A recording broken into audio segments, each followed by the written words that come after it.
नमस्कार।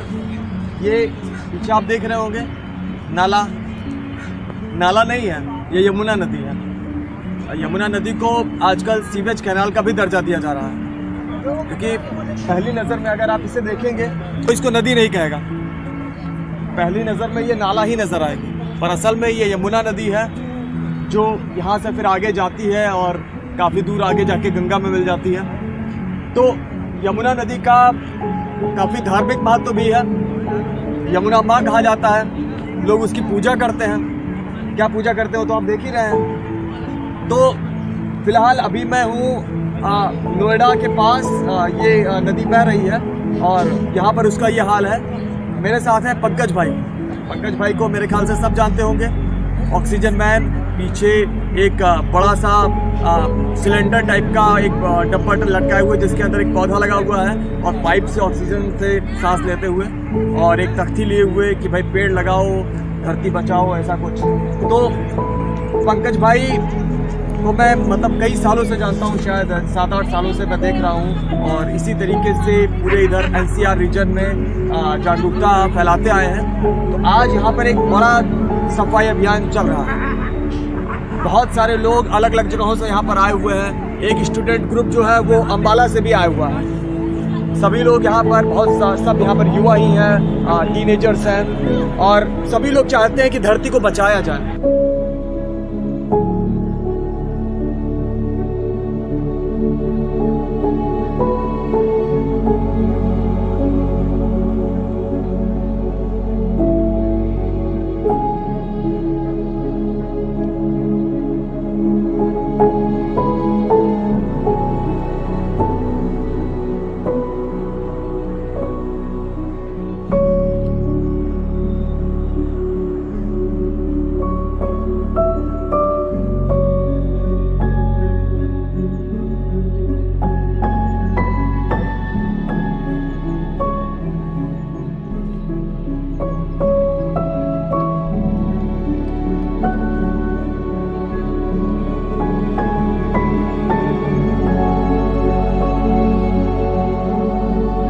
सभी लोग व्यथित हैं ये यमुना की हालत को देखकर, और होना भी चाहिए।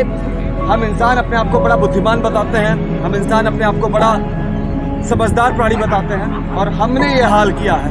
तो कुल मिलाकर ये जो युवा यहाँ पर इकट्ठा हुए हैं, ये कोशिश कर रहे हैं कि हम उस डैमेज को रिवर्स कर सकें। तो पंकज भाई है, पंकज भाई ने ही शुरुआत की यहाँ पर, ये जो अलख जगी हुई है, लोग इकट्ठा हुए हैं, तो शुरुआत पंकज भाई ने। और पंकज भाई लाखों लोगों के प्रेरणा स्रोत है भारत में। सोशल मीडिया पर पंकज भाई, सच में मैं भी बहुत प्रेरणा पाता हूँ पंकज भाई से।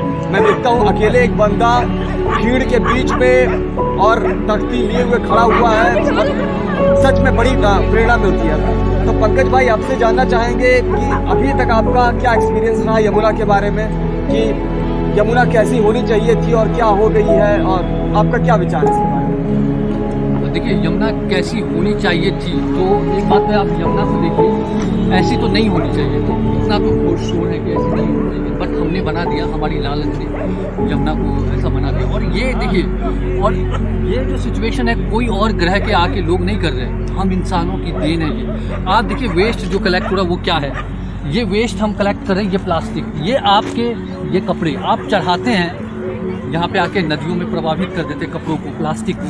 ये एक्चुअली में आप मार रहे हैं अपने धरती को, अपने नदियों को। आपका बच्चा कल जो है ना तो अनाज खाने के लायक रहेगा, धरती बचेगी, ना पानी जो है पीने के लायक बचेगा। अगर आप यही धारणा लेते रहे, मतलब प्लास्टिक का इस्तेमाल करेंगे आप, मतलब कि अनवांटेडली कार्बन पोल्यूट कर रहे हैं, आप कार्बन इमिशन कट नहीं कर रहे हैं, आप जो है मतलब नेचुरल चीज़ों का इस्तेमाल नहीं कर रहे हैं, तो आप धरती के सॉइल को भी बर्बाद कर रहे हैं। तो यही है कि देखिए, हम सब लोगों को मिल के जो है ना एक कदम बढ़ाना है। देखिए, मैंने कह रहा कि आप यमुना घाट पे आइए, अपने घर में जो है ना अपने घर से शुरुआत कर सकते हैं। एक तो आप वेस्ट सेग्रीगेट करके, दूसरा बात है कि आप जो है कम से कम प्लास्टिक का इस्तेमाल करें, ना करें तो भी चलेगा। मैं प्लास्टिक का इस्तेमाल करता ही नहीं। उसके साथ साथ जो है ना आप नेचुरल चीज़ों का इस्तेमाल करें, और जो है ना कोशिश करें कि जो है ना लोगों को भी अवेयर करें कि जो है ना नेचुरल चीज़ें इस्तेमाल करें, ताकि हम धरती को आने वाले भविष्य को बचा सकें। बिल्कुल सही कहा आपने कि ये तो हम क्योर करने की कोशिश कर रहे हैं, लेकिन बीमारी इतनी बड़ी है कि इसको क्योर करना शायद बहुत मुश्किल है, और शायद बहुत लंबा समय लग जाए, और शायद हम पूरा कर भी पाए कि ना कर पाए, पर प्रिवेंशन पे अगर हम ध्यान देंगे तो आगे से ये बीमारी और बढ़ेगी नहीं। प्रिवेंशन का मतलब है हम अपने घर से कचरा ना पैदा करें। अब सिंगल यूज प्लास्टिक है, प्रतिबंधित है, पर फिर भी हम उसका उपयोग कर रहे हैं। अगर हम उसको घर में लाए ही ना तो हमें फेंकना भी नहीं पड़ेगा, और अगर घर में हम लाएंगे तो भाई उसको हम खा तो लेंगे नहीं, फेंकेंगे ही। फेंकेंगे कहीं ना कहीं मिट्टी को पल्यूट करेगा, पानी को पल्यूट करेगा, जलाएंगे हवा को पल्यूट करेगा, तो उसका यूज बंद करें। दूसरा, आपने बताया ना कि हमें ऐसे काम करने चाहिए जिससे हम नदी को गंदा ना करें। अब नदी में देखिए आप, बहुत ज्यादा सीवेज, दिल्ली में आने से पहले यमुना बहुत साफ होती है और दिल्ली के बाद ये नाला बन के आगे निकलती है। तो इसमें बहुत बड़ा योगदान किसका है? एक तो सीवेज का है। तो अगर हम अपने घर में सीवेज और डिटर्जेंट, फिनाइल, इन चीजों का उपयोग आज बहुत बढ़ गया है, हमारी नालियों से बहता हुआ नदी में आ रहा है। अगर अपने घर में हम लोग डिटर्जेंट की जगह हमारा बायो एंजाइम जो है उसको यूज करना शुरू करते हैं। बायो एंजाइम आप घर पे बना सकते हैं। 10:3:1। 10 रेशियो आपको पानी लेना है, 3 रेशियो आपको खट्टे फल के छिलके लेना है, जैसे मौसमी वगैरह का आपको जूस की दुकान पर फ्री में मिल जाएगा। 1 रेशियो आपको गुड़ लेना है, 10 भाग पानी, 3 भाग छिलका, 1 भाग गुड़। वीडियो में डिस्क्रिप्शन में मैंने पूरा बायो एंजाइम का वीडियो भी दे दिया आपको।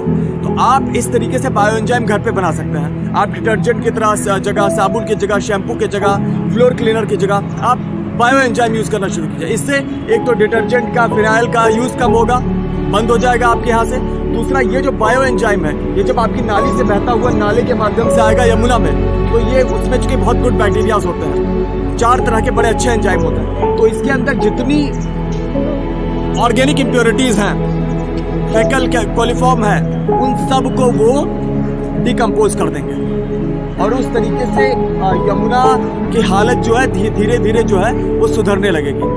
तो घर से हम सिंगल यूज प्लास्टिक का इस्तेमाल बंद करें, डिटर्जेंट का इस्तेमाल कोशिश करें कम से कम, और फिर धीरे धीरे बंद करें। और वो तभी कर पाएंगे जब हम बायो एंजाइम का यूज़ करें। और रीठा, सिकाकाई और ऐसे तमाम मतलब जो पुराने समय से हम चीज़ें यूज़ करते आए हैं, हम उसका यूज़ शुरू करें।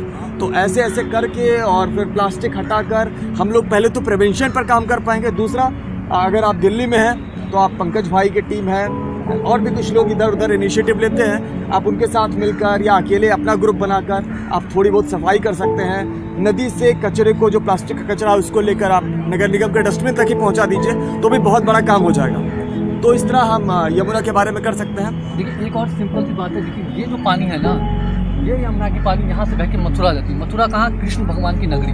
और ये इसी पानी के, ये दिल्ली का गटर है, इसी पानी को जो है लोग आचमन करते हैं। आप सोचिए, आपके दिल्ली का गटर आपके देश की सबसे बड़ी धार्मिक स्थल मथुरा, जो कृष्ण भगवान की नगरी है, वहाँ पे ये आपका मल मूत्र जाता है और वहाँ पे लोग इसको आचमन करते हैं श्रद्धा से।